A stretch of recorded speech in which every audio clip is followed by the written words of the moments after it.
നടിയെ ആക്രമിച്ച കേസിൽ 1 മുതൽ 6 വരെയുള്ള പ്രതികൾക്ക് കൂട്ടബലാത്സംഗ കുറ്റത്തിന് 20 വർഷം കഠിന തടവ്, 50,000 രൂപ പിഴ, തട്ടിക്കൊണ്ടുപോകലിന് 10 വർഷം കഠിന തടവും 25,000 രൂപ പിഴയും. എല്ലാ ശിക്ഷയും ഒരുമിച്ച് അനുഭവിച്ചാൽ മതി. റിമാൻഡ് കാലാവധി ശിക്ഷയിൽ നിന്നും കുറയ്ക്കും.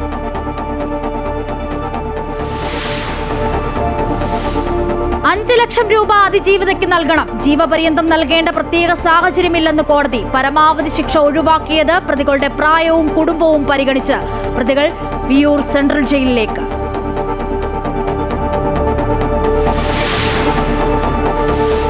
പ്രതികൾക്ക് പരമാവധി ശിക്ഷ ലഭിച്ചില്ലെന്നും പരിശോധിച്ച് തുടർ നടപടിയെന്നും മന്ത്രി സജി ചെറിയാൻ. പരിപൂർണ നീതി കിട്ടിയിട്ടില്ലെന്ന് പ്രോസിക്യൂട്ടർ വി അജകുമാർ.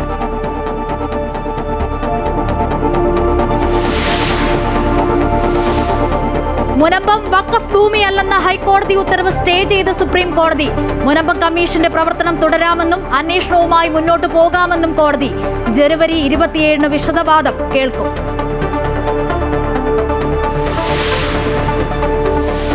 ഒരു പവൻ സ്വർണത്തിന്റെ വില 1 ലക്ഷത്തിനോടടുക്കുന്നു. ഇന്ന് 2 തവണ കൂടി 97,680 രൂപയായി. ഒരൊറ്റ ദിവസം കൊണ്ട് പവന് കൂടിയത് 1,800 രൂപ.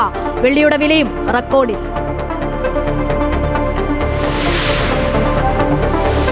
Suryavanshi is truly special. വീണ്ടും കളിക്കളത്തിൽ വിസ്മയം തീർത്ത ഇന്ത്യയുടെ കൗമാര താരം വൈഭവ് സൂര്യവംശി. അണ്ടർ 19 ഏഷ്യ കപ്പിൽ UAE-ക്കെതിരെ റെക്കോർഡ് പ്രകടനം. 56 പന്തിൽ നിന്നും സെഞ്ചുറി, 95 പന്തിൽ 171 റൺസ്. ICC ലോക ടെസ്റ്റ് ചാമ്പ്യൻഷിപ്പിൽ ഇന്ത്യക്ക് തിരിച്ചടി. പോയിന്റ് പട്ടികയിൽ 6ാം സ്ഥാനത്തേക്ക് വീണു.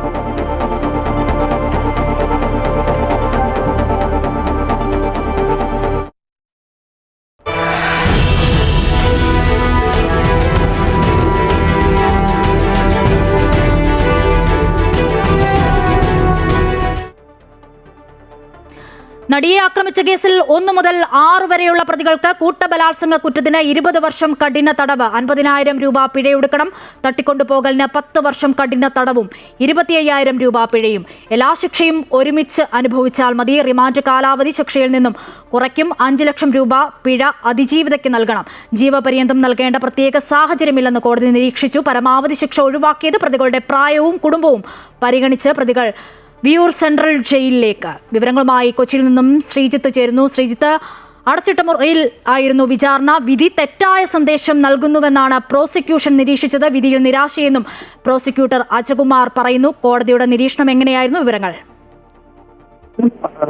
പ്രധാനമായും കോടതി വിധിയെ സംബന്ധിച്ചിട്ടുള്ള പല വിധത്തിലുള്ള അഭിപ്രായങ്ങൾ ഉയരുന്നുണ്ട്. കാരണം പൂർണ്ണമായും പൾസസുനിക്കെങ്കിലും ജീവപര്യന്തം ശിക്ഷ പ്രതീക്ഷിച്ചിരുന്നു. പക്ഷേ എല്ലാവർക്കും 20 വർഷത്തെ കഠിന തടവും ഒപ്പം 50,000 രൂപ പിഴയും പൊതുവായി അടയ്ക്കാനാണ് പറഞ്ഞിരിക്കുന്നത്. പക്ഷേ പൾസസുനിയെ സംബന്ധിച്ചിടത്തോളം ഇത് വിവിധ കേസുകളിൽ പിഴകളുള്ളതുകൊണ്ട് 7 ലക്ഷം രൂപ വരെ ഉയരുന്ന സാഹചര്യമുണ്ട്. അത് ഇരയ്ക്ക് കൊടുക്കേണ്ട 5 ലക്ഷം രൂപ കൃത്യമായി ഒരു തുക പിഴശിക്ഷയായും പറഞ്ഞിട്ടുണ്ട്.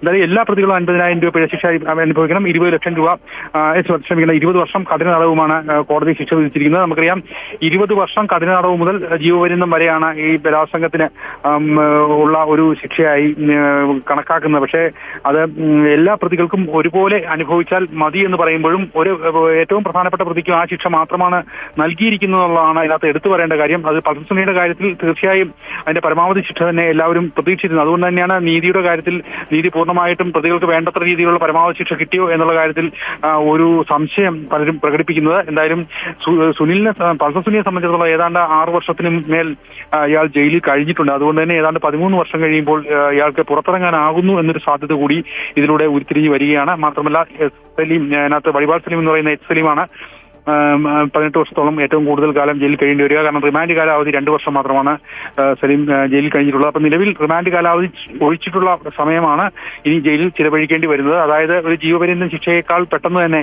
ഇവർക്ക് സമൂഹത്തിലേക്ക് തിരിച്ച് ഇറങ്ങാനാകുന്നു എന്നുള്ളതാണ് ഈ വിധിയുടെ ആദ്യ വായനയിൽ നമുക്ക് മനസ്സിലാകുന്നത്. പിന്നെ സ്വാഭാവികമായും ജീവപര്യന്തം എന്ന് പറഞ്ഞാൽ പോലും പലപ്പോഴും ശിക്ഷാ കാലയളവിൽ ഇളവും മറ്റു കാര്യങ്ങളൊക്കെ പരിഗണിച്ച് പലപ്പോഴും പലരും 14 വർഷത്തിന് ശേഷം പലരും പുറത്തിറങ്ങുന്നുണ്ട്. പല ആൾക്കാരും ധാരാളം 20 വർഷത്തിന് മുകളിലായി ജയിലിൽ കഴിയുന്നുമുണ്ട്. പക്ഷേ ഇങ്ങനൊരു ശിക്ഷയുടെ കാര്യം എത്ര കാലം ശിക്ഷ അനുഭവിച്ചു എന്നുള്ളതിനുപരിയായി സമൂഹത്തിന് ഇത് മാതൃകയായും ഒരു സന്ദേശമായും വർത്തിക്കാൻ വേണ്ടി ഈ വിധികളിലെല്ലാം തന്നെ ജീവപര്യന്തം സാധാരണയായി കൊടുക്കുന്ന പതിവാണ്. രാവിലെ കോടതിയുടെ ചോദ്യങ്ങളിൽ നിന്ന് ജീവപര്യന്തം ശിക്ഷ പ്രധാനപ്പെട്ട പ്രതികൾക്ക് ഉണ്ടാകും എന്നുള്ള ഒരു കാര്യം നമ്മൾ തോന്നിയിരുന്നു.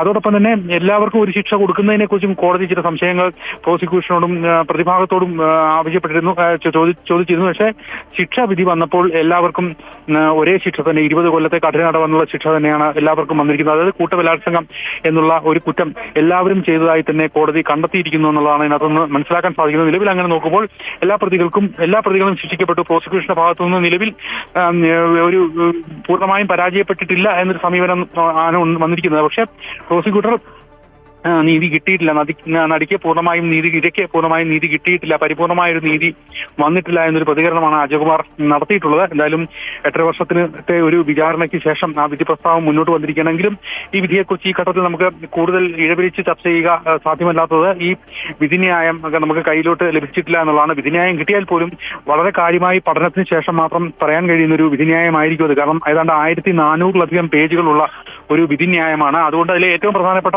കാര്യങ്ങൾ തന്നെ വായിച്ച് പഠിച്ച് മനസ്സിലാക്കി പ്രതികരിച്ചാൽ മാത്രമേ കൃത്യമായി നമുക്ക് വിധിയെ പരിശോധിക്കാനാവൂ. മാത്രമല്ല, നിങ്ങൾ ഈ വിധി വായിക്കണമെന്ന് കോടതി നേരിട്ട് തന്നെ രാവിലെ ആവശ്യപ്പെട്ടിരുന്നു. കാരണം മാധ്യമങ്ങൾ ഉൾപ്പെടെ വാർത്തകൾ നൽകുമ്പോൾ ഈ വാർത്തകൾ വളച്ചൊടിച്ചും അല്ലെങ്കിൽ അല്ലാത്ത പല പ്രതികരണങ്ങളും കൂട്ടിച്ചേർത്തും കോടതിയുടെ അന്തസ്സിനെയും അല്ലെങ്കിൽ നീതിന്യായ വ്യവസ്ഥയെ കളങ്കപ്പെടുത്തുന്നതുമായ രീതിയിൽ ചർച്ചകൾ മുന്നോട്ട് കൊണ്ടുപോകുന്നത് അത് ചെയ്യരുത് എന്നൊരു താക്കീത് കോടതി നൽകിയിരുന്നു. അതുകൊണ്ട് തന്നെ ഈ വിധിയെ കുറിച്ച് നിങ്ങൾക്ക് ചർച്ച ചെയ്യണമെങ്കിൽ വിധി വായിച്ച് മനസ്സിലാക്കിയ ശേഷം മാത്രമേ ഇത് ചർച്ചയിലേക്ക് പോകാവൂ എന്നൊരു നിർദ്ദേശവും കോടതിയുടെ ഭാഗത്തുനിന്നുണ്ടായി.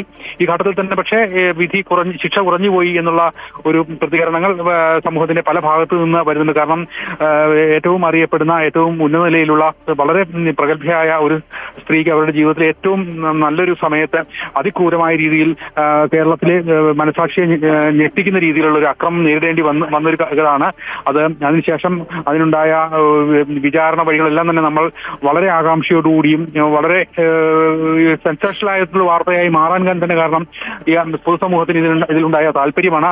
ആ താല്പര്യത്തിനനുസരിച്ച് അവർ കുറെ കൂടി കനപ്പെട്ട ഒരു ശിക്ഷാവിധി ഇക്കാര്യത്തിൽ പ്രതീക്ഷിച്ചിരുന്നു എന്നുള്ളത് ഒരു വസ്തുതയാണ്. പക്ഷേ നിലവിലെ നിയമ നടപടികളുടെ ഇതനുസരിച്ച് കൊടുക്കാവുന്ന ശിക്ഷയായിരിക്കാം കോടതി നൽകിയിരിക്കുന്നത് ഈ ഘട്ടത്തിൽ മനസ്സിലാക്കാൻ. എന്തായാലും ഇനിയുള്ള അടുത്ത നാളുകളിൽ ഈ കേസുകൾ സ്വാഭാവികമായും കോടതിയിൽ നിന്ന് അടുത്ത മേൽക്കോടതിയിലേക്ക് പോവുകയാണ്.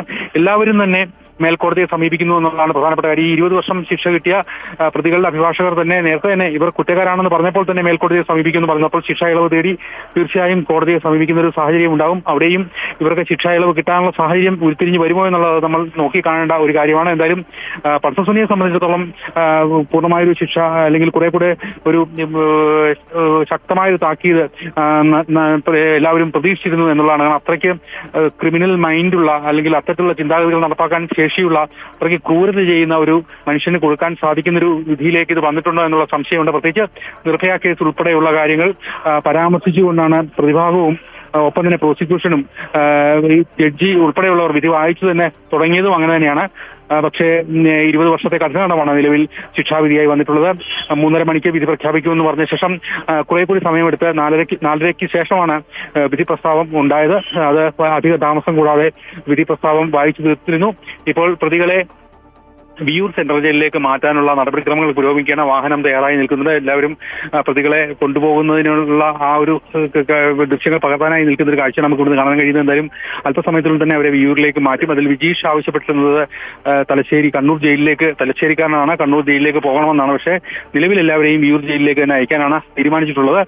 വിധി പകർപ്പ് വന്നതിന് ശേഷം നമുക്ക് ഈ കേസുമായി ബന്ധപ്പെട്ട കൂടുതൽ വിശദാംശങ്ങൾ കൂടുതൽ വ്യക്തതയോടെ തിരിച്ചറിയാൻ കഴിയുമെന്നാണ് മനസ്സിലാക്കാൻ കഴിയുന്നത്. എന്തായാലും നമ്മൾ 8.5 വർഷമായി കാത്തിരുന്ന എന്തായിരിക്കും വിധി എന്നുള്ളതിനെ കുറിച്ച് കാത്തിരുന്ന ആ ദിവസം ഇന്ന് അത് പൂർണ്ണമാവുകയാണ്.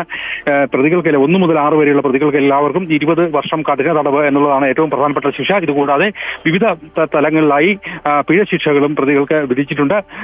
ഇനി മേൽക്കോടതികളിലേക്ക് ഈ വാദങ്ങൾ പോകുന്നു. ആ കൂട്ടത്തിൽ ദിലീപ് ഉൾപ്പെടെയുള്ളവർ തങ്ങൾ ക്രൂശിക്കപ്പെട്ടു എന്നുള്ള ഒരു വാദഗതിയുമായി കോടതിയെ സമീപിക്കാനുള്ള ഒരുക്കത്തിലാണ്. അങ്ങനെ വിവിധ തലങ്ങളിൽ നിന്ന് പ്രോസിക്യൂഷൻ ഉൾപ്പെടെയുള്ളവർ അപ്പീലുമായി ഈ വിധിയുടെ അടിസ്ഥാനത്തിൽ മുന്നോട്ട് പോകുന്നതാണ് ഈ കേസിന്റെ അടുത്ത ഘട്ടം. ഇപ്പോൾ ആ പ്രധാനപ്പെട്ട നിർണായകമായ വിധി വന്നിരിക്കുകയാണ്. അശ്വതി, ശ്രീജിത്ത് സൂചിപ്പിച്ച പോലെ തന്നെ ഈ പ്രോസിക്യൂട്ടർ അജകുമാർ പറഞ്ഞത് ഏറ്റവും കുറഞ്ഞ ശിക്ഷ എന്നത് തന്നെയാണ്. അങ്ങനെയാണെങ്കിൽ ഈ കേസ് അന്വേഷിച്ച അന്വേഷണ സംഘം അവരുടെ ഒരു ആത്മവീര്യം ചോർന്നു പോകുന്ന വിധിയാണോ പുറത്തു വന്നത് എന്നുള്ളതാണ്. എന്തായാലും ഈ 1500 പേജുള്ള വിധിപ്പകർപ്പ് എന്തായാലും മനസ്സിലാക്കേണ്ടതുണ്ട്. സർക്കാർ അതൊക്കെ മനസ്സിലാക്കിയതിന് ശേഷം അപ്പീൽ പോകുമെന്നാണ് മനസ്സിലാക്കാൻ കഴിയുന്നത്. അങ്ങനെയെങ്കിൽ അപ്പീൽ പോകുകയാണെങ്കിൽ നമുക്കറിയാം ഇതിനു മുൻപുള്ള കേസുകളിലൊക്കെ അപ്പീൽ പോയിട്ടുണ്ടെങ്കിൽ പോലും 1 വർഷമൊക്കെ എടുക്കും ഈ അപ്പീൽ പരിഗണിക്കണമെങ്കിൽ തന്നെ. അങ്ങനെയെങ്കിൽ എങ്ങനെയായിരിക്കും ഈ കേസ് ഉയർന്ന കോടതിയിലേക്ക് പോകുമ്പോൾ അത് നീണ്ടുപോകാനുള്ള സാധ്യതയില്ലേ? സ്വാഭാവികമായും വർഷങ്ങളിൽ നീണ്ട നിയമ പോരാട്ടം നമ്മളുടെ മുമ്പിൽ നമുക്കിത് പ്രതീക്ഷിക്കുക തന്നെ ചെയ്യണം. കാരണം ഹൈക്കോടതി എന്ന് പറയുന്നതും ഒരു അന്തിമമായിട്ടുള്ള ഒരു വിധി ന്യായം പുറപ്പെടുവിക്കുന്ന ഒരു സ്ഥലമല്ല. മാത്രമല്ല അതിനുശേഷവും മുകളിലേക്ക് സുപ്രീം കോടതി വരെ പോകാൻ കഴിയുന്ന രീതിയിലുള്ള പ്രബലരായിട്ടുള്ള പ്രതികളും ആളുകളുമാണ് ഇതുമായി ബന്ധപ്പെട്ടവരുള്ളത്. അത് വളരെ പ്രധാനപ്പെട്ട കാര്യമാണ്. അതുകൊണ്ട് തന്നെ നിലവിൽ അവർ ശിക്ഷയിൽ അവർക്ക് ശിക്ഷാ കാലാവധി അതിനുള്ളിൽ നിന്നാണ് ചെയ്യുന്നത് എന്നുള്ളത് മാത്രമാണ്. അവർ ശിക്ഷിക്കപ്പെട്ടുകൊണ്ടിരിക്കുന്നു എന്നുള്ളത് മാത്രമാണ് ആകെ ആശ്വാസകരമായ ഒരു ഘടകം. അവരുടെ ശിക്ഷ റദ്ദിയാത്ത സാഹചര്യത്തോളം, അത് മരവിപ്പിക്കാത്രത്തോളം കാലം അവർ ജയിലഴിക്കുള്ളിലായിരിക്കും. എന്നാലും പക്ഷെ കേരളത്തിൽ സ്വാഭാവികമായും നിർഭയ ആ സംഭവത്തിന് ശേഷം ഇത്തരത്തിലുള്ള കേസുകൾക്കെല്ലാം തന്നെ വളരെ ഉയർന്ന ശിക്ഷ നൽകി സമൂഹത്തിൽ ഒരു സന്ദേശം എന്നുള്ള രീതിയിൽ നൽകുന്ന രീതിയായിരുന്നു പൊതുവെ കണ്ടത്. ഈ ഒരു പരാമർശം പോലും രാവിലെ വലിയ രീതിയിൽ ചർച്ച ചെയ്യപ്പെട്ടു. രാവിലെ പ്രോസിക്യൂഷൻ എല്ലാ പ്രതികൾക്കും ഒരേ ശിക്ഷ തന്നെ നൽകണം, 376 എന്നുള്ള വകുപ്പ് പ്രകാരം ബലാത്സംഗ കുറ്റം എന്നുള്ളത് ജീവപര്യന്തം എന്നുള്ള വകുപ്പിലേക്ക് പോകണം, ജീവശിക്ഷ കൊടുക്കണമെന്ന് പറഞ്ഞപ്പോൾ അതുമായി ബന്ധപ്പെട്ട കാര്യങ്ങളിലെല്ലാം തന്നെ കോടതി ചോദിച്ചിരുന്നത് എങ്ങനെയാണ് ഒരാൾ ബലാത്സംഗം ചെയ്യുകയും ബാക്കിയുള്ളവർ അതിന് പശ്ചാത്തല സൗകര്യം ഒരുക്കി കൊടുക്കുമ്പോൾ എല്ലാവർക്കും മുഴുവനായിട്ട് എങ്ങനെ ഈ ശിക്ഷ വിധിക്കാൻ കഴിയുമെന്നുള്ള സംശയങ്ങളൊക്കെ കോടതി ആ ഘട്ടത്തിൽ പ്രകടിപ്പിച്ചിരുന്നു. മാത്രമല്ല ഇളവ് കൊടുക്കണം. പ്രതി മാർട്ടിനെ പോലുള്ളവർ വളരെ വികാരാധീനായി കരഞ്ഞ് എനിക്കൊരു പെറ്റി കേസ് പോലും ഇതിനു മുമ്പ് ഉണ്ടായിട്ടില്ല എന്നുള്ളപ്പോൾ മാർട്ടിൻ ഉൾപ്പെടെയുള്ളവർ 5.5 വർഷം ശിക്ഷ അനുഭവിച്ചു കഴിഞ്ഞാണ്. അതുകൊണ്ട് തന്നെ ശിക്ഷ വേണമെന്ന് പറഞ്ഞപ്പോൾ ആ കുട്ടിയുടെ മാനസികാവസ്ഥയും ശാരീരികാവസ്ഥയും നിങ്ങൾ കാണുന്നില്ലേ എന്ന് കോടതി ആ ഭാഗത്തു നിന്നും ചോദിക്കുകയുണ്ടായി. എന്തായാലും 20 വർഷം നിലവിൽ കഠിന തടവ് എന്നുള്ളതാണ് ജഡ്ജ്മെന്റ് വന്നിരിക്കുന്നത്. അക്കാര്യത്തിലുള്ള എതിരഭിപ്രായമുള്ളവർക്ക് മേൽക്കോടതിയെ സമീപിക്കാമെന്നൊരു നിയമപരമായ ഒരു ആനുകൂല്യം മാത്രമാണ് ഈ ഘട്ടത്തിൽ ബാക്കിയുള്ളത്. പക്ഷേ തീരെ കുറഞ്ഞ ശിക്ഷയായി എന്ന് പൊതുവായി നിരീക്ഷിക്കുന്നതിലും ഒരു ക്രമക്കേടുണ്ട്. കാരണം എല്ലാ പ്രതികൾക്കും വളരെ പൂർണ്ണമായും ആ പ്രതികളെ എല്ലാം കൂട്ടബലാത്സംഗത്തിന്റെ പരിധിയിൽ ഉൾപ്പെടുത്തിക്കൊണ്ടുള്ള ഒരു ശിക്ഷ തന്നെ കോടതി നൽകിയിട്ടുണ്ട്. പക്ഷേ പൾസസുനിയുടെ കാര്യത്തിൽ കുറെ കൂടി ഒരു കനപ്പെട്ട ശിക്ഷ നൽകാമായിരുന്നു എന്നൊരു നിരീക്ഷണവും പൊതുസമൂഹം ഈ ഘട്ടത്തിൽ നടത്തുന്നുണ്ട്. പക്ഷേ എന്തുകൊണ്ടാണ് 20 വർഷം മുതൽ ജീവപര്യന്തം വരെ എന്ന് ഒരു നിയമത്തിൽ എഴുതിയതിൽ 20 വർഷത്തിലേക്ക് അത് ചുരുക്കി നിർത്തിയത് എന്നതും ഈ ഘട്ടത്തിൽ മനസ്സിലാകുന്നില്ല. എന്തായാലും പ്രോസിക്യൂഷൻ പൂർണ്ണമായും അതുകൊണ്ട് വിജയിച്ചതായിട്ട് പ്രോസിക്യൂഷൻ തന്നെയാണ്. എന്തായാലും കേരളം ഉറ്റുനോക്കിയ വിധി പ്രസ്താവമാണ് പുറത്തേക്ക് വന്നത്. 11:30-യോടെയാണ് 6 പ്രതികളെയും കോടതിയിലെത്തിച്ചത്. വീട്ടിൽ അമ്മ മാത്രമേ ഉള്ളൂ. അമ്മയുടെ സംരക്ഷണ ചുമതല തനിക്കാണെന്ന് 1-ാം പ്രതി പൾസർ സുനി എന്ന സുനിൽകുമാർ കോടതിയെ അറിയിച്ചിരുന്നു. ഭാവഭേദമൊന്നുമില്ലാതെയാണ് സുനിൽകുമാർ കോടതിയോട് സംസാരിച്ചതും. കോടതി മുറിയിൽ പൊട്ടിക്കരഞ്ഞുകൊണ്ടാണ് 2-ാം പ്രതി മാർട്ടിൻ കോടതിയിൽ നിന്നത്. താൻ ഒരു തെറ്റും ചെയ്തിട്ടില്ലെന്ന് മാർട്ടിൻ ആവർത്തിച്ചു. താൻ നിരപരാധിയാണ്, തെറ്റ് ചെയ്തിട്ടില്ല, ശിക്ഷയിൽ ഇളവ് വേണം എന്നതാണ് മാർട്ടിൻ പറഞ്ഞത്. ചെയ്യാത്ത തെറ്റിന് ജയിലിൽ കിടന്നുവെന്നാണ് 2-ാം പ്രതി ഡ്രൈവർ മാർട്ടിന്റെ വാദവും. കേസിൽ ആദ്യം അറസ്റ്റിലായത് ഡ്രൈവർ മാർട്ടിനാണ്. കോടതിയിൽ മാർട്ടിനും പ്രദീപും പൊട്ടിക്കരയുന്ന സാഹചര്യം ഇന്നുണ്ടായി. എന്തായാലും നടിയെ ആക്രമിച്ച കേസിൽ 1 മുതൽ 6 വരെയുള്ള പ്രതികൾക്ക് കൂട്ടബലാത്സംഗ കുറ്റത്തിന് 20 വർഷം കഠിന തടവ്, 50,000 രൂപ പിഴയൊടുക്കണം. തട്ടിക്കൊണ്ടുപോകലിന് 10 വർഷം കഠിന തടവും 25,000 രൂപ പിഴയും. എല്ലാ ശിക്ഷയും ഒരുമിച്ച് അനുഭവിച്ചാൽ മതി. റിമാൻഡ് കാലാവധി ശിക്ഷയിൽ നിന്നും കുറയ്ക്കും. 5 ലക്ഷം രൂപ പിഴ അതിജീവിതയ്ക്ക് നൽകണം. ജീവപര്യന്തം നൽകേണ്ട പ്രത്യേക സാഹചര്യമില്ല എന്നും കോടതി പറയുകയുണ്ടായി. പരമാവധി ശിക്ഷ ഒഴിവാക്കിയത് പ്രതികളുടെ പ്രായവും കുടുംബവും പരിഗണിച്ച് എന്ന് കോടതി നിരീക്ഷിച്ചു. പ്രതികൾ വിയൂർ സെൻട്രൽ ജയിലിലേക്ക് അല്പസമയത്തിനകം കൊണ്ടുപോകും.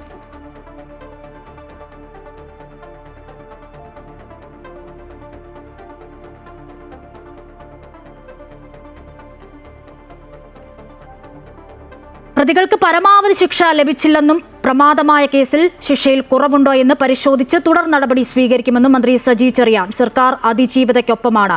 പ്രോസിക്യൂഷന് വീഴ്ചയുണ്ടായിട്ടില്ല. അതുകൊണ്ടാണ് 6 പ്രതികൾക്ക് ശിക്ഷ ലഭിച്ചത്. അപ്പീൽ പോകുമെന്ന് നേരത്തെ തന്നെ അറിയിച്ചതാണെന്നും മന്ത്രി പറഞ്ഞു. പറഞ്ഞപ്പോൾ അതിനോടൊപ്പമാണെന്ന കാര്യം വീണ്ടും ആവർത്തിക്കുകയാണ്. ഇത്രയും വലിയൊരു പ്രമാദമായ കേസിൽ നൽകിയ ശിക്ഷ അതിനകത്ത് എന്തെങ്കിലും കുറവുണ്ടോ എന്ന് പരിശോധിച്ച് തുടർ നടപടി സർക്കാർ സ്വീകരിക്കും. പരമാവധി ശിക്ഷ ലഭിച്ചില്ലെന്നുള്ളത് കൊണ്ടാണ് അത് സംബന്ധിച്ച് പഠിച്ച് തുടർ നടപടി സ്വീകരിക്കുന്നത് ഞാൻ പറഞ്ഞു. പ്രോസിക്യൂഷന് വീഴ്ച വന്നില്ലല്ലോ. കാരണം 6 പ്രതികൾ കുറ്റക്കാരാണെന്നും ഗുരുതരമായ കുറ്റം അവർ ചെയ്തെന്നും കൃത്യമായ എവിഡൻസ് ഉണ്ടെന്നും ആദ്യം തന്നെ കോടതി പറഞ്ഞല്ലോ. അപ്പോൾ അതിനകത്ത് കുറ്റമില്ല, പ്രോസിക്യൂഷൻ ചെയ്യേണ്ട കാര്യം ചെയ്തു. എന്നാൽ എന്തുകൊണ്ടാണ് പരമാവധി ശിക്ഷ കിട്ടാഞ്ഞത് എന്നതിനെ സംബന്ധിച്ചാണ് നമുക്ക് സംശയം. അപ്പോൾ സ്വാഭാവികമായിട്ടും കോടതിയുടെ വിധിയാണ്. ആ കോടതിയുടെ വിധി സംബന്ധിച്ച് പരിശോധിക്കാതെ പഠിക്കാതെ ഒരു അഭിപ്രായം ആധികാരികമായിട്ട് പറയാൻ കഴിയില്ല. പ്രോസിക്യൂഷന് തിരിച്ചടിയില്ലെന്നും വിചാരണ കോടതിയിൽ നിന്നും പരിപൂർണ നീതി കിട്ടിയിട്ടില്ലെന്നും പ്രോസിക്യൂട്ടർ വി അജകുമാർ. മേൽക്കോടതിയിൽ നിന്നും പൂർണ്ണമായും നീതി കിട്ടുമെന്നാണ് പ്രതീക്ഷ. കുറഞ്ഞ ശിക്ഷ തെറ്റായ സന്ദേശം നൽകും. അപ്പീൽ നൽകണമെന്ന് സർക്കാരിനോട് ശുപാർശ ചെയ്യുമെന്നും അദ്ദേഹം പറഞ്ഞു. ഇന്നത്തെ ശിക്ഷ A1 മുതൽ A6 വരെയുള്ള 1 മുതൽ 6 വരെയുള്ള പ്രതികൾക്ക് 20 വർഷം കഠിന തടവ്, 2 കഠിന തടവ്, അതായത് 120B-ക്കും 376D-ക്കും 366-ന് 10 വർഷം കഠിന തടവും കൂടാതെ ഫൈനുമുണ്ട്. മറ്റ് വകുപ്പുകൾ അനുസരിച്ചും ശിക്ഷിച്ചിട്ടുണ്ട്. 376D-യെ സംബന്ധിച്ചിടത്തോളം ഇത് പാർലമെൻറ്റ് പറഞ്ഞിട്ടുള്ള ഏറ്റവും മിനിമം കൊടുക്കേണ്ട ഒരു സെൻറ്റൻസ് മാത്രമാണ് ഈ കോടതി നൽകിയിട്ടുള്ളത്. ഇത് സമൂഹത്തിൽ അങ്ങേ അറ്റത്തെ തെറ്റായ ഒരു സന്ദേശം നൽകും എന്നുള്ളതാണ് എൻ്റെ അഭിപ്രായം. ഇനി ഈ ശിക്ഷാവിധിക്ക് കുറഞ്ഞു പോയതിനെ സംബന്ധിച്ചിടത്തോളം അപ്പീൽ നൽകുവാനായിട്ട് സർക്കാരിന് ശുപാർശ ചെയ്യും. അതിജീവിതയ്ക്ക് നീതി അകലെയെന്ന കോൺഗ്രസ് എം പി ജെബി മേത്തർ. കുറഞ്ഞ ശിക്ഷയാണ് പ്രതികൾക്ക് ലഭിച്ചിരിക്കുന്നത്. പ്രോസിക്യൂഷന്റെ പരാജയമെന്നും അപ്പീലിന് പോകണമെന്നും ജെബി മേത്തർ അഭിപ്രായപ്പെട്ടു. അതിജീവിതയ്ക്ക് ഇപ്പോഴും നീതി അകലെയാണ്. 6 പ്രതികൾക്കും, ഈ കേസിലെ 6 പ്രതികൾക്കും ഇപ്പോൾ ശിക്ഷ വിധിച്ചിട്ടുള്ളത് കൂട്ടബലാത്സംഗത്തിന് കൊടുക്കുന്നതിൽ ഏറ്റവും കുറഞ്ഞ ശിക്ഷയാണ് ഇപ്പോൾ ഈ പ്രതികൾക്ക് നൽകിയിരിക്കുന്നത്. അത് വളരെ വളരെ ദുഃഖകരമായ കാര്യമാണ്. ജീവപര്യന്തം കൊടുക്കേണ്ടതായിരുന്നു. ഇതിനു വേണ്ടി പ്രോസിക്യൂഷൻ അപ്പീലിന് പോവുകയും നിരന്തരമായി നീതിപീഠത്തിന് മുമ്പിൽ അതിജീവിതയ്ക്ക് നീതി ലഭിക്കുന്നതിന് വേണ്ടി പോരാടുകയും ചെയ്യേണ്ടതാണ്. നടിയെ ആക്രമിച്ച കേസിലെ ശിക്ഷയിൽ നിരാശയാണ് തോന്നുന്നതെന്ന് സംവിധായകൻ കമൽ. കുറഞ്ഞ ശിക്ഷയാണ്, നീതി നടപ്പായിട്ടില്ല എന്നാണ് മനസ്സിലാകുന്നത്. 1-ാം പ്രതിക്കെങ്കിലും കടുത്ത ശിക്ഷ നടപ്പാക്കാമായിരുന്നുവെന്ന് പ്രതീക്ഷിച്ചിരുന്നു. അതിജീവിതയ്ക്ക് നീതി കിട്ടിയിട്ടില്ല. ദിലീപിനെ കേസിൽ നിന്നും ഒഴിവാക്കിയതിനെക്കുറിച്ച് താൻ പ്രതികരിക്കുന്നില്ല എന്നും അദ്ദേഹം പറഞ്ഞു. സത്യത്തിൽ നിരാശ തോന്നുന്നുണ്ട്. കാരണം പ്രധാന പ്രതി 1-ാം പ്രതിക്കെങ്കിലും ജീവപര്യന്തം തടവ് കിട്ടുമെന്നാണ് നമ്മളൊക്കെ പ്രതീക്ഷിച്ചത്. കാരണം കുറഞ്ഞ ശിക്ഷയായി പോയി എന്നുള്ളതാണ് എൻ്റെ വ്യക്തിപരമായിട്ടുള്ള അഭിപ്രായം. പരമാവധി ശിക്ഷ ആർക്കും ലഭിച്ചിട്ടില്ല എന്ന് പറയുമ്പോൾ അതെ അതെ അതെ അപ്പോൾ ഇതിൻ്റെ കുറ്റകൃത്യത്തിൻ്റെ തീവ്രത കുറഞ്ഞോ എന്ന് ജഡ്ജി കരുതിയോന്ന് അറിയില്ല നമുക്ക്. എനിക്ക് അല്ല, അത് പരിഗണിക്കുമ്പോൾ പലരും ചെറുപ്പക്കാരാണ് പല കുറ്റകൃത്യങ്ങളും ചെയ്യുന്നത് നമ്മുടെ നാട്ടിൽ.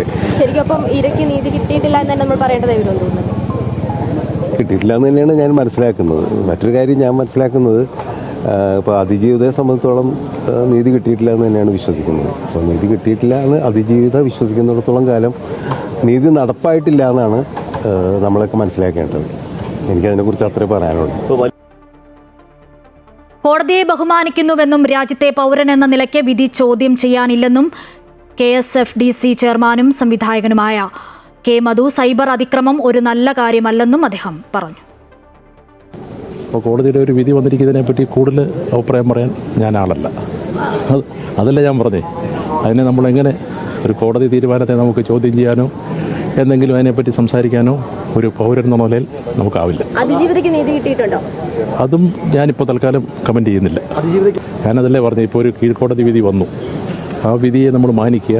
അതിന് ഈ സൈബർ ആക്രമണം എന്നൊക്കെ പറയുന്നത് ഒന്നും ഒരു നല്ല രീതിയല്ല എന്ന് മാത്രമേ ഞാൻ പറയത്തുള്ളൂ എവിടാണെങ്കിലും. പരമാവധി ശിക്ഷ ലഭിക്കണം എന്നത് കേരളത്തിലെ പൊതുസമൂഹത്തിന്റെ ആഗ്രഹമായിരുന്നുവെന്ന് കോൺഗ്രസ് നേതാവ് PC വിഷ്ണുനാഥ്. കൂടുതൽ ശിക്ഷ ലഭിക്കണമായിരുന്നു. പ്രതികളുടെ ഭാഗത്തു നിന്നുമുണ്ടായത് നീചമായ പ്രവൃത്തിയാണെന്നും അദ്ദേഹം പറഞ്ഞു. ഇക്കാര്യത്തിൽ പരമാവധി ശിക്ഷ കിട്ടണമെന്നുള്ളത് കേരളത്തിൻ്റെ പൊതു മനസാക്ഷിയുടെ മുഴുവൻ ആഗ്രഹമായിരുന്നു. പരമാവധി ശിക്ഷ ലഭിക്കണമെന്നുള്ളത് തന്നെയായിരുന്നു. ഇതിൽ കൂടുതൽ ശിക്ഷ അവർക്ക് ലഭിക്കണമെന്നുള്ളതാണ് വ്യക്തിപരമായി എൻ്റെ അഭിപ്രായം. കാരണം അത്ര നീചമായ നികൃഷ്ടമായ ഒരു പ്രവൃത്തിയാണ് ഈ പ്രതികളുടെ ഭാഗത്തുനിന്ന് ഉണ്ടായിട്ടുള്ളത്. അതുകൊണ്ട് പരമാവധി ശിക്ഷ ലഭിക്കണമെന്ന് ആഗ്രഹിച്ചിരുന്നു. ഇതിനേക്കാൾ വലിയ ശിക്ഷ ലഭിക്കണമെന്നാണ് ആഗ്രഹിച്ചിരുന്നത്.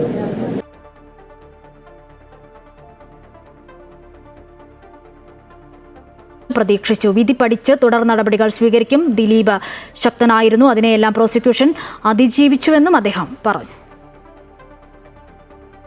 ഫലപ്രദമായാണ് പ്രവർത്തിച്ചത്. മാത്രവുമല്ല, നിങ്ങൾക്കറിയാവുന്നതുപോലെ വളരെ പവർഫുള്ളായിട്ടുള്ള ഒരാൾ, പവർഫുൾ എന്ന് പറഞ്ഞാൽ ഫിലിം ഇൻഡസ്ട്രിയിലെ വളരെ പവർഫുള്ളായിട്ടുള്ള ആളുകളായിരുന്നു ഇതിൻ്റെ പിന്നിൽ ആരോപണ വിധേയരായി വന്നത്. പ്രത്യേകിച്ചും ദിലീപ് ആരോപണ വിധേയനായി വരുന്ന സന്ദർഭത്തിൽ അദ്ദേഹം വളരെ പവർഫുള്ളാണ്. Film industry as a whole അദ്ദേഹം അടക്കി വാഴുന്നൊരു കാലമാണ്. അപ്പോൾ തീർച്ചയായിട്ടും എന്തെല്ലാം സമ്മർദ്ദങ്ങളായിരിക്കുമെന്ന് ആലോചിക്കൂ. ഈ ഫിലിം ഇൻഡസ്ട്രിയുമായി ബന്ധപ്പെട്ടവരായിരുന്നു ഇതിലുണ്ടായിരുന്ന ഏതാണ്ടെല്ലാ സാക്ഷികൾ. ഞാൻ പ്രോസിക്യൂഷനെ കുറിച്ച് ചോദിച്ചുകൊണ്ടാണ് പറഞ്ഞത്. പ്രോസിക്യൂഷൻ എത്രമേൽ കഠിന പ്രയത്നം നടത്തിയത് കൊണ്ടാകും ഇത് ഇങ്ങനെയെങ്കിലും എത്തിച്ചേർന്നത് എന്നാണ് നമ്മൾ യഥാർത്ഥത്തിൽ കാണേണ്ടത്. കാരണം ഇതിൽ എല്ലാവരെയും സമ്മർദ്ദത്തിലാക്കാൻ കഴിയുന്ന വിധം ശക്തനായിരുന്ന ഒരാൾക്കെതിരെ ആരോപണം വരുമ്പോൾ അതുമായി ബന്ധപ്പെട്ട എല്ലാ ആളുകളും പലതരത്തിലുള്ള സമ്മർദ്ദങ്ങൾക്ക് വിധേയമാകുമ്പോൾ അതിനെല്ലാം അതിജീവിച്ചൊരു വിധി വരിക, ദാറ്റ് ഈസ് ഗ്രേറ്റ്. ഇത്തരം കാര്യങ്ങളിൽ വളരെ മാതൃകാപരമായ ശിക്ഷ വരുമ്പോഴാണ്, പരമാവധി ശിക്ഷ വരുമ്പോഴാണ് അത് സമൂഹത്തിന് വലിയൊരു സന്ദേശം കൊടുക്കുക. ഇത്തരം കുറ്റകൃത്യങ്ങളെ നമുക്ക് ഭാവിയിൽ കൂടുതൽ തടയാൻ കഴിയുക. അതാണല്ലോ നിയമവാഴ്ച കൊണ്ട് ഉദ്ദേശിക്കുന്നത്. കോടതി വിധിയെ സ്വാഗതം ചെയ്യുന്നുവെന്നും പ്രതികൾക്ക് കിട്ടിയിരിക്കുന്നത് നല്ല ശിക്ഷയാണെന്നും ചലച്ചിത്ര അക്കാദമി മുൻ ചെയർമാൻ പ്രേംകുമാർ. ഗൂഢാലോചന നടത്തിയവരെ കണ്ടെത്തി പരമാവധി ശിക്ഷ നൽകണമെന്നും അദ്ദേഹം പറഞ്ഞു. അല്ല, കോടതി വിധി സ്വാഗതം ചെയ്യുന്നു. കോടതി വിധി സ്വാഗതം ചെയ്യുന്നു. ആ കുറ്റക്കാരാണെന്ന് കോടതി ഇപ്പോൾ വിധിച്ച പ്രതികൾക്ക് നല്ല ശിക്ഷയാണ് കിട്ടിയിരിക്കുന്നത്. പക്ഷേ ഈ കേസിന്റെ തുടക്കം മുതൽ മഞ്ജു വാര്യർ പറഞ്ഞു ഇതിനകത്തൊരു ഗൂഢാലോചനയുണ്ട് എന്ന്. പിന്നീട് പ്രോസിക്യൂഷനും കണ്ടെത്തിയത് ഗൂഢാലോചന ഉണ്ട് എന്നാണ്. ഒന്നാം പ്രതിയും പറഞ്ഞത് ഇതൊരു കൊട്ടേഷനാണ്, ഗൂഢാലോചനയുണ്ട്. അതിജീവിതയും പറഞ്ഞത് അത് തന്നെയാണ്, കൊട്ടേഷനാണ്. അപ്പോൾ ഒരു കൊട്ടേഷൻ എന്ന് പറയുമ്പോൾ അതിന്റെ പിന്നിൽ ഒരു ഗൂഢാലോചന ഉണ്ടാവുമല്ലോ. ഇപ്പോ വെറുതെ വിട്ട നമ്മുടെ ദിലീപും പറയുന്നത് ഇത് ഗൂഢാലോചന ഉണ്ട് എന്നാണ്. എന്ന് പറയുമ്പോൾ പൊതുസമൂഹം ഇപ്പോൾ വിശ്വസിക്കുന്നതിന് അതൊരു ഗൂഢാലോചനയുണ്ട്. അപ്പോൾ തീർച്ചയായും അങ്ങനെ ഒരു ഗൂഢാലോചന ഉണ്ട് എന്നുള്ളത് കൃത്യമായിട്ട് അന്വേഷിക്കട്ടെ. അപ്പോൾ ആ ഗൂഢാലോചന ഉണ്ട് എന്ന് ഇപ്പോൾ ഏതാണ്ട് ബോധ്യമായിരിക്കുന്നു. എല്ലാ മാധ്യമ വാർത്തകളിലും ഒക്കെ വന്നിരിക്കുന്നത് അങ്ങനെ തന്നെയാണ്. അപ്പോൾ അത് ഇപ്പോൾ വ്യക്തമാകേണ്ടതുണ്ട്. എന്താണ് ഗൂഢാലോചന, ആരാണ് ഗൂഢാലോചന നടത്തിയത്, ആർക്കെതിരെയൊക്കെയാണ് ഈ ഗൂഢാലോചന നടന്നിട്ടുള്ളത്, അത് കൃത്യമായി കണ്ടെത്തണം. അപ്പോൾ ഇതിപ്പോൾ എല്ലാവരും ഒരുപോലെ ഒരേ സ്വരത്തിൽ ഗൂഢാലോചന എന്ന് പറയുമ്പോൾ കോടതിക്ക് മാത്രം അത് ബോധ്യമായില്ല എന്ന് പറയുന്നു. അത് അതിന്റെ വിശദാംശങ്ങളിലേക്കൊന്നും ഞാൻ കടക്കുന്നില്ല. പക്ഷെ ഗൂഢാലോചന കൃത്യമായി അന്വേഷിക്കുകയും അത് കണ്ടെത്തുകയും ഗൂഢാലോചന നടത്തിയവരെ അവരാര് തന്നെയായിരുന്നാലും ശരി ഏറ്റവും മാതൃകാപരമായ ശിക്ഷ അവർക്ക് ഉറപ്പാക്കണം. അത് നമ്മുടെ നീതിന്യായ വ്യവസ്ഥയിലുള്ള നമ്മുടെ പൊതുസമൂഹത്തിന്റെ വിശ്വാസ്യത അത് വർദ്ധിപ്പിക്കുന്ന ഒരു നടപടിയായിട്ട് മാറും. ഇനി മറ്റു വാർത്തകൾ നോക്കാം. മുനമ്പം വഖഫ് ഭൂമി കേസിൽ സുപ്രീം കോടതിയുടെ നിർണായക ഇടപെടൽ. മുനമ്പം വഖഫ് ഭൂമി അല്ലെന്ന ഹൈക്കോടതി ഉത്തരവ് സ്റ്റേ ചെയ്തു. മുനമ്പം അന്വേഷണ കമ്മീഷന് നടപടികളുമായി മുന്നോട്ട് പോകാമെന്നും സുപ്രീം കോടതി ഉത്തരവിട്ടു.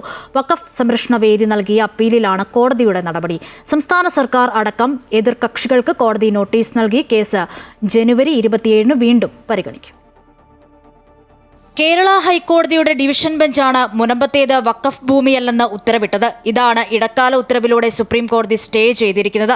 ഭൂമിയിൽ തൽസ്ഥിതി തുടരാൻ ജസ്റ്റിസ് മനോജ് മിശ്ര അധ്യക്ഷനായ ബെഞ്ച് നിർദ്ദേശിച്ചു. മുനമ്പം വിഷയത്തിൽ സംസ്ഥാന സർക്കാർ രൂപീകരിച്ച justice CN Ramachandran judicial commission പ്രവർത്തനം തുടരാമെന്നും കോടതി വ്യക്തമാക്കി. ഹൈക്കോടതിക്ക് വഖഫ് ഭൂമി അല്ലെന്ന് തീർപ്പ് കൽപ്പിക്കാൻ അവകാശമില്ലെന്നാണ് ഹർജിക്കാർ വാദിച്ചത്. മുനമ്പം ഭൂമി തർക്കം വഖഫ് ട്രിബ്യൂണലിന്റെ പരിഗണനയിലായതിനാൽ ഹൈക്കോടതിക്ക് വിധി പറയാൻ കഴിയില്ലെന്നും മുനമ്പത്തെ ഭൂമി തർക്കത്തിൽ കമ്മീഷനെ നിയമിക്കാനാകുമോ എന്നതായിരുന്നു ഹൈക്കോടതിക്ക് മുൻപിൽ ഉണ്ടായിരുന്ന വിഷയമെന്നും കേരള വഖഫ് സംരക്ഷണ വേദി ചൂണ്ടിക്കാട്ടിയിരുന്നു. ഇത് അംഗീകരിച്ചുകൊണ്ടാണ് ഉത്തരവ് സുപ്രീം കോടതി സ്റ്റേ ചെയ്തത്. മുനമ്പത്തെ ഭൂമി വഖഫാണോ അല്ലയോ എന്നത് കേരള ഹൈക്കോടതിയുടെ പരിഗണനയിൽ ഉണ്ടായിരുന്ന ഹർജിയിലെ വിഷയമായിരുന്നില്ലെന്ന് കോടതിയും നിരീക്ഷിച്ചു. അതേസമയം ഹൈക്കോടതി ഉത്തരവിലെ മറ്റു ഭാഗങ്ങൾ സ്റ്റേ ബാധകമല്ല. വഖഫ് ഭൂമിയല്ലെന്ന ഉത്തരവിനെതിരെ എന്തുകൊണ്ടാണ് സംസ്ഥാന സർക്കാർ അപ്പീൽ ഫയൽ ചെയ്യാത്തതെന്നും കോടതി ചോദിച്ചു. മുനമ്പം വിഷയത്തിലെ ജുഡീഷ്യൽ കമ്മീഷൻ നിയമത്തെ ചോദ്യം ചെയ്ത് ഹൈക്കോടതിയെ സമീപിച്ചവർ വെറും പൊതു താൽപര്യ ഹർജിക്കാരാണെന്നും സംസ്ഥാന സർക്കാർ അറിയിച്ചു. ഉത്തരവിനെതിരെ ഹൈക്കോടതിയിൽ തന്നെ പുനഃപരിശോധനാ ഹർജി ഫയൽ ചെയ്തിട്ടുണ്ടെന്ന് കേരള വഖഫ് ബോർഡിന് വേണ്ടി ഹാജരായ അഭിഭാഷകൻ അഭിഭാഷകൻ സുഭാഷ് ചന്ദ്രൻ കോടതിയെ അറിയിച്ചു. 100-ലധികം മത്സ്യത്തൊഴിലാളികളുടെ കുടുംബങ്ങളാണ് ഈ ഭൂമിയിൽ കഴിയുന്നതെന്ന് എതിർഭാഗവും അറിയിച്ചു.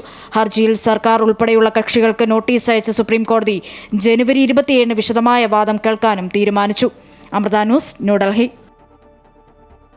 സംസ്ഥാനത്ത് സ്വർണ്ണവില റെക്കോർഡിൽ 1 പവൻ സ്വർണ്ണത്തിന് 97,680 രൂപയായി. ഒരൊറ്റ ദിവസം കൊണ്ട് പവന് കൂടിയത് 1,800 രൂപയാണ്. ഗ്രാമിന് 12,210 രൂപയായി. രാജ്യാന്തര തലത്തിൽ സ്വർണ്ണവില ഉയർന്നതും രൂപയുടെ ഇടിവും സ്വർണ്ണവില ഉയരാൻ കാരണമായി. രാവിലെ 97,280 രൂപയായിരുന്നു സ്വർണ്ണവില.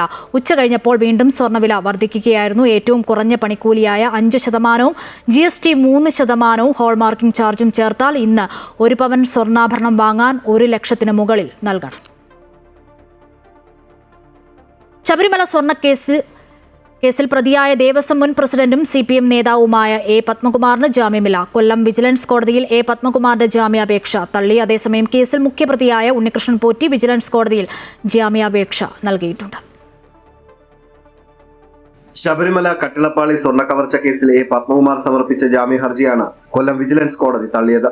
താൻ മാത്രമല്ല ദേവസ്വം ബോർഡിലെ മറ്റംഗങ്ങൾക്കും കാര്യങ്ങൾ അറിയാമായിരുന്നു എന്നതാണ് A. പത്മകുമാറിന്റെ ജാമ്യാപേക്ഷയിൽ പറയുന്നത്. മിനിറ്റ്സിൽ ചെമ്പ് എന്ന് രേഖപ്പെടുത്തിയതുൾപ്പെടെ എല്ലാവർക്കും അറിയാമായിരുന്നു. പ്രായമായ ആൾ ആയതിനാൽ പരിഗണന വേണമെന്നും പത്മകുമാർ ജാമ്യ ഹർജിയിൽ ആവശ്യപ്പെട്ടു. എന്നാൽ ഉണ്ണികൃഷ്ണൻ പോറ്റിയെ പോലെ A. പത്മകുമാറിനും കേസിൽ കൃത്യമായ പങ്കുണ്ടെന്ന് പ്രോസിക്യൂഷൻ വാദിച്ചു. പ്രോസിക്യൂഷന്റെ ഭാഗത്തുനിന്നും അഡ്വക്കേറ്റ് സിജു രാജൻ ഹാജരായി. ജാമ്യാപേക്ഷ തള്ളിയതോടെ ഹൈക്കോടതിയെ സമീപിക്കുവാനാണ് പത്മകുമാറിന്റെ നീക്കം. കേസിലെ മുഖ്യപ്രതിയായ ഉണ്ണികൃഷ്ണൻ പോറ്റി ആദ്യമായാണ് ജാമ്യ ഹർജി സമർപ്പിക്കുന്നത്. എല്ലാം ദേവസ്വം ബോർഡ് അംഗങ്ങളുടെ അനുമതിയോടെയാണ് ചെയ്തതെന്ന് ഉണ്ണികൃഷ്ണൻ പോറ്റി ജാമ്യാപേക്ഷയിൽ പറയുന്നു. ഈ മാസം 18-ന് വിജിലൻസ് കോടതി ജാമ്യാപേക്ഷ പരിഗണിക്കും. അമൃത ന്യൂസ്, കൊല്ലം. പൂജപ്പുര സെൻട്രൽ ജയിലിൽ കൊലക്കേസ് പ്രതിയെ ജീവനൊടുക്കിയ നിലയിൽ കണ്ടെത്തി. ജീവപര്യന്തം തടവുകാരനായിരുന്ന ഹരിദാസാണ് തൂങ്ങി മരിച്ചത്. ഇയാളെ മെഡിക്കൽ കോളേജിൽ എത്തിച്ചുവെങ്കിലും ജീവൻ രക്ഷിക്കാനായില്ല. സെൻട്രൽ ജയിലിലെ നിർമ്മാണ യൂണിറ്റിലെ പ്ലാസ്റ്റിക് വയറിലാണ് പ്രതി ജീവനൊടുക്കിയത്. 2021 ആലപ്പുഴയിൽ മകളെ വിവാഹം ചെയ്യാനിരുന്ന വരന്റെ മാതാവിനെ കൊലപ്പെടുത്തിയ കേസിലെ പ്രതിയാണ് ഹരിദാസ്.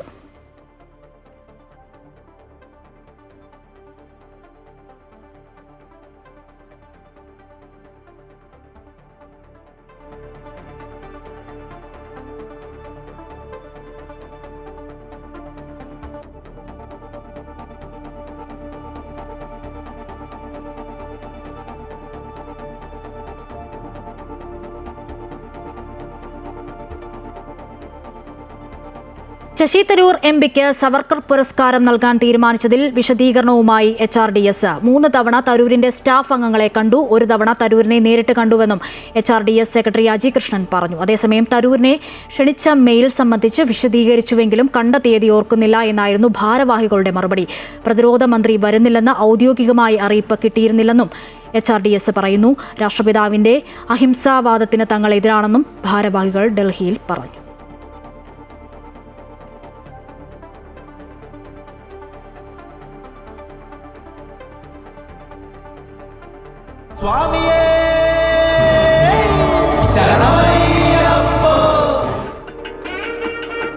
ശബരിമല സന്നിധാനത്ത് ദീപാരാധനയുടെ സമയമാണ്. തത്സമയം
മറ്റു വാർത്തകൾ നോക്കാം. മൂന്നാറിൽ കടുവ ഇറങ്ങിയെന്ന വ്യാജ പ്രചരണമെന്ന് വനം വകുപ്പ്. സമൂഹ മാധ്യമങ്ങളിലെ പ്രചാരണം സംബന്ധിച്ച് അന്വേഷണം നടത്തും. വ്യാജ പ്രചാരണം നടത്തിയവർക്കെതിരെ നടപടി സ്വീകരിക്കുമെന്നും മൂന്നാർ DFO S. ബിജു പറഞ്ഞു. അങ്ങനെ കഴിഞ്ഞ ദിവസമായിട്ട് ഇങ്ങനെ ഒരു വീഡിയോ കുണ്ടള ഭാഗത്ത് ഒരു കടുവയും 3 കുട്ടികളും നല്ല രീതിയിൽ സാമൂഹ്യ മാധ്യമങ്ങളിൽ വ്യാപിച്ചിരുന്നു. അപ്പോൾ ഞങ്ങൾ ഇതിനെപ്പറ്റി അന്വേഷണം നടത്തിയപ്പോൾ നമുക്ക് പ്രഥമ ദൃഷ്ടിയാ തന്നെ അത് ഈ മേഖലയല്ല, മറ്റേതോ സ്ഥലത്ത് ഷൂട്ട് ചെയ്ത വീഡിയോ ആണെന്ന് ബോധ്യപ്പെട്ടിരുന്നു. അപ്പോൾ ജനങ്ങൾ പരിഭ്രാന്തരാവാതിരിക്കാൻ വേണ്ടി നമ്മുടെ RRT സംഘം സ്ഥലത്ത് കൃത്യമായ പരിശോധനകൾ ഒക്കെ നടത്തിയിരുന്നു. അതായത് ജനങ്ങളെ ഇങ്ങനെ പരിഭ്രാന്തി ഉണ്ടാക്കുന്ന തരത്തില് ഇത്തരം ദൃശ്യങ്ങൾ ഇപ്പം നിരന്തരമായിട്ട് ഇത്തരം ദൃശ്യങ്ങൾ പുറത്തു വരുന്നുണ്ട്, സാമൂഹ്യ മാധ്യമങ്ങളിലൂടെ പ്രചരിപ്പിക്കപ്പെടുന്നുണ്ട്. അപ്പം ഇതിനെതിരെ നമ്മൾ ഉന്നതാധികാരികളുമായി ആലോചിച്ചിട്ട് ഈ തുടർനടപടികൾ സ്വീകരിക്കും. കാരണം ഇത് വനം വകുപ്പിനെതിരെ ഉള്ളൊരു ജനവികാരം കൂടെ ഉണ്ടാക്കുന്ന കാരണമാകും. കാരണം നമ്മളിപ്പോൾ ആൾറെഡി ഈ കാട്ടാനകളുടെ സാന്നിധ്യം കാരണം എല്ലാ ഉദ്യോഗസ്ഥരും നല്ല തിരക്കിലാണ്. കാരണം ജനവാസ മേഖലയോട് ചേർന്ന് കാട്ടാനകളും നീക്കൊണ്ടിരിക്കുകയാണ്. അപ്പോൾ ഇങ്ങനെയുള്ള ഈ പരിഭ്രാന്തി ജനങ്ങളിൽ ഉണ്ടാകുമ്പോൾ അത് ഒഴിവാക്കേണ്ട ഒരു ബാധ്യതയും നമുക്ക് ഏറ്റെടുക്കേണ്ടി വരും.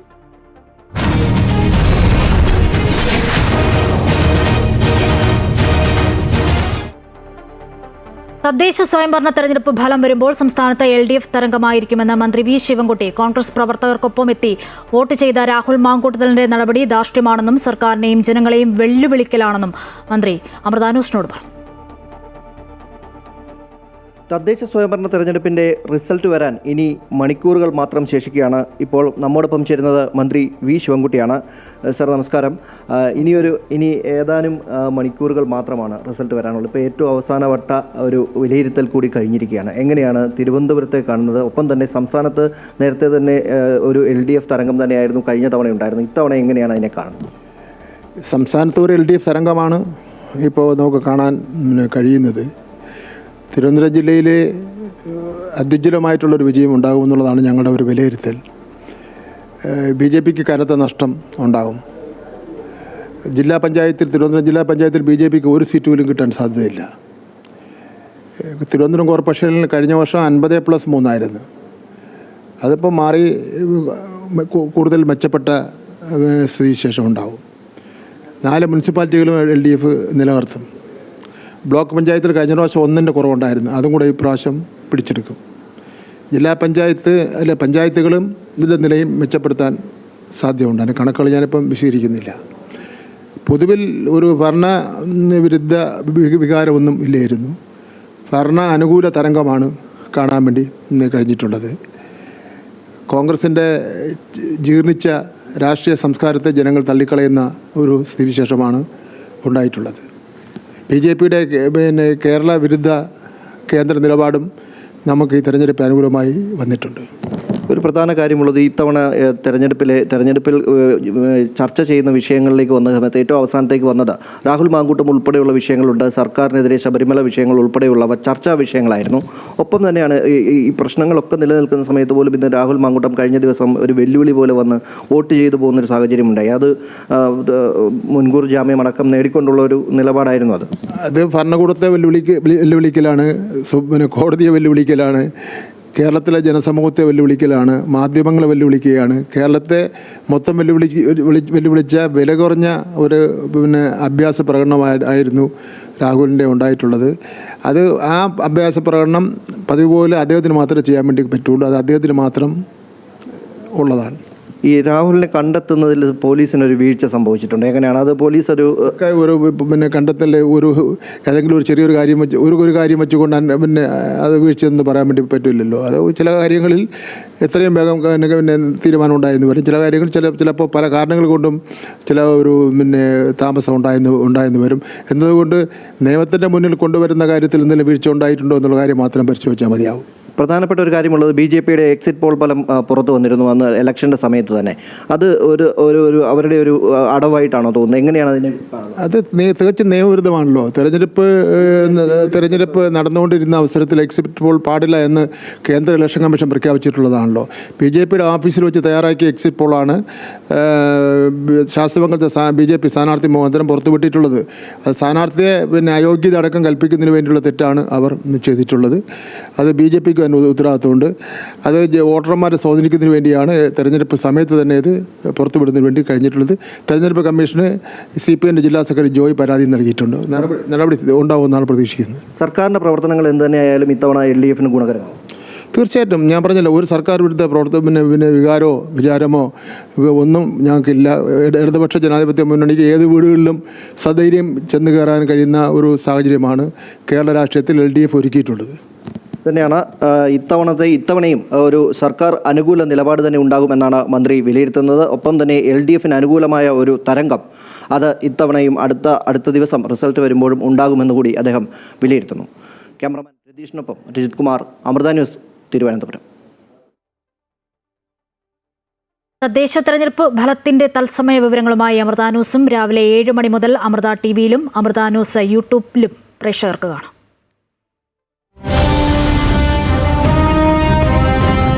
941 ഗ്രാമപഞ്ചായത്തുകൾ,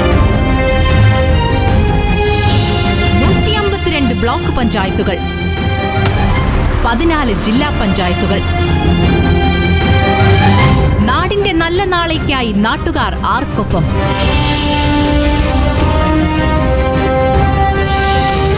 87 മുനിസിപ്പാലിറ്റികൾ, 6 കോർപ്പറേഷനുകൾ.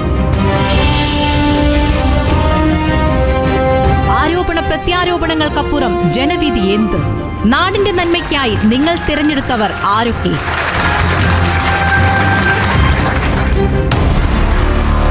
വോട്ടെണ്ണലിന്റെ സമഗ്ര വിവരങ്ങൾ ശനിയാഴ്ച രാവിലെ 7 മണി മുതൽ അമൃത TVയിലും അമൃത ന്യൂസ് യൂട്യൂബ് ചാനലിലും.